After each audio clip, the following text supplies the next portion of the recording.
دیوبندی دوست ہیں وہ کہتے ہیں کہ اگر ہم نماز روزہ حج زکوٰۃ ادا نہیں کرتے تو ہم یزیدی ہیں، صرف امام حسین کو مار لینے سے بندہ حسینی نہیں ہوتا، صرف ماتم سے حسینی نہیں ہوتا۔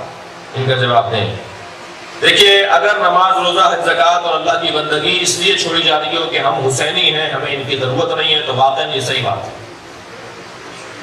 اگر نماز روزہ حج زکوٰۃ اللہ کی بندگی اس بنیاد پر چھوڑی جا رہی ہو کہ ہمارے پاس مولا علی کی ولایت ہے، ہمیں اس کی اور ضرورت نہیں ہے کسی کام کرنے کی، تو ہمیں مولا کی ولایت بھی کام نہیں آئے گی۔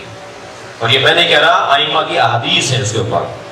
آپ اس سے حدیث تو مانگ سکتے ہیں کہ لائیے، وہ حدیث لائیے جس میں معصوم نے فرمایا ہو۔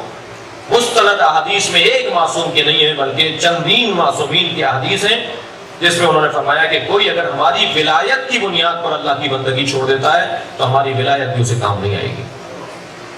ہاں، ہماری ولایت کے بغیر اگر بندگی کرتا ہے تو وہ بندگی نہیں ہے۔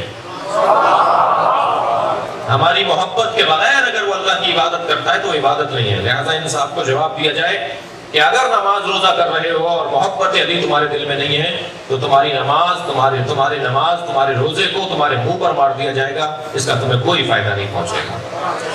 البتہ اگر ولایت ہو اور پھر اعمال نہ ہو تو اس پر اہل بیت راضی نہیں ہے، اللہ راضی نہیں ہے۔